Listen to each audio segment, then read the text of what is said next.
नमस्कार बच्चों, मैं डॉक्टर प्रियंका शर्मा राजकीय महाविद्यालय लक्ष्मणगढ़ अलवर से बीए पार्ट 1 की सभी छात्राएं हम इस समय पढ़ रहे हैं आहार विज्ञान एवं पोषण पेपर 2। इसमें हम आज पढ़ेंगे प्रोटीन की कमी के प्रभाव। प्रोटीन, जैसा कि तुम सब जानते हो, शारीरिक विकास एवं वृद्धि के लिए प्रोटीन बहुत ज़रूरी होता है। प्रोटीन ही शरीर में निर्माणात्मक कार्य करता है, जिससे नई कोशिकाओं, तंतुओं और ऊतकों का निर्माण होता है तथा टूटे फूटे क्षतिग्रस्त कोशिकाओं और तंतुओं की मरम्मत होती है। लेकिन जब प्रोटीन की कमी हो जाती है तो व्यक्ति निर्बल, कमज़ोर, शक्तिहीन और रोगी हो जाता है। प्रोटीन की कमी से बच्चों में मुख्य रूप से ये 3 रोग हो जाते हैं: क्वाशियोकोर, सूखा रोग जिसको मैरास्मस कहते हैं, और तीसरा मैरास्मिक क्वाशियोकोर।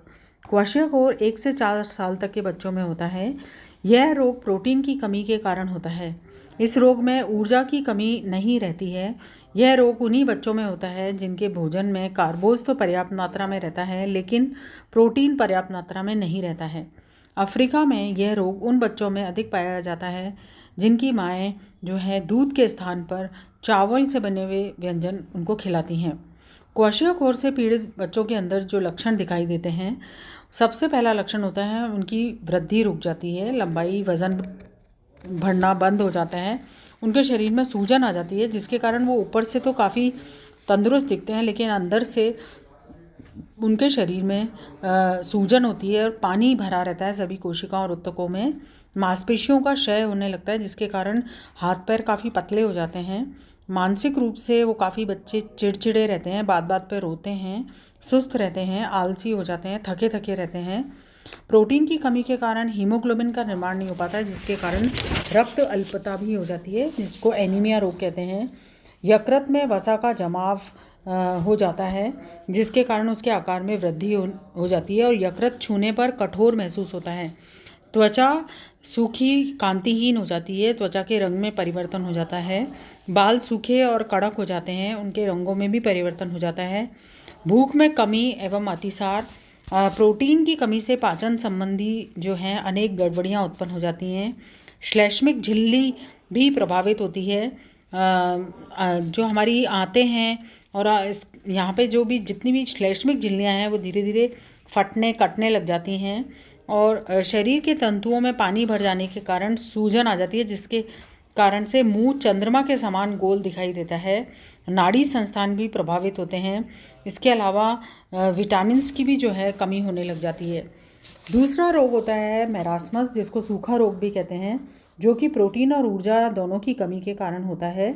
6 महीने से 18 महीने तक के जो बच्चे होते हैं उनमें ये रोग देखने को मिलता है। मेरास्मस एक तरह का ग्रीक भाषा का शब्द है जिसका अर्थ होता है व्यर्थ होना, यानी टू वेस्ट। यह रोग अधिकांशतः निर्धन वर्ग के बच्चों के अंदर अधिक होता है, क्योंकि न तो उनके आहार में प्रोटीन होता है और न ही उनके आहार के अंदर ऊर्जा होती है, जिसके कारण से वो पूरी तरह से कुपोषित बच्चे होते हैं, यानी कि प्रोटीन ऊर्जा कुपोषण से ग्रसित बच्चे होते हैं। इस प्रकार के जो बच्चे होते हैं इनमें सूजन बिल्कुल नहीं होती, इनका वज़न भी बहुत कम होता है, इनकी लंबाई भी नहीं बढ़ पाती है, यकृत पर वसा का जमाव बिल्कुल नहीं होता है, त्वचा के नीचे वसा नहीं के बराबर होती है। ये बच्चे अपनी उम्र से ज़्यादा उम्र के दिखाई देते हैं। इनमें हाथों में बार बार संक्रमण होता है, इनके शरीर में निर्जलीकरण की स्थिति हो जाती है, त्वचा भी रूखी सूखी बेजान सी दिखाई देती है, मांसपेशियों में क्षय हो जाता है। तीसरा रोग होता है मैरास्मिक क्वाशियोकोर।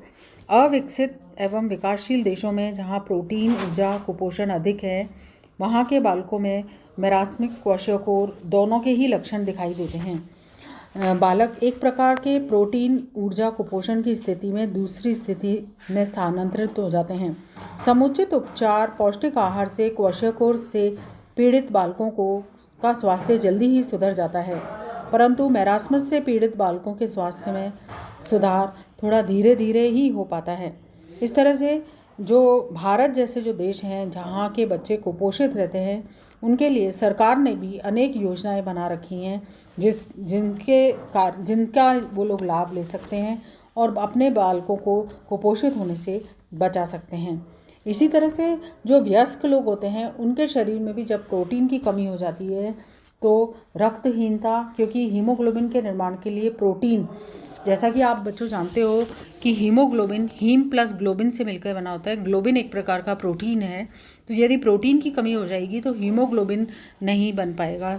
इसके अलावा शरीर में सूजन आना, थकान होना, ये सारे जो लक्षण हैं ये प्रोटीन की कमी के कारण होते हैं। और घाव जो हैं धीमी गति से बढ़ते हैं।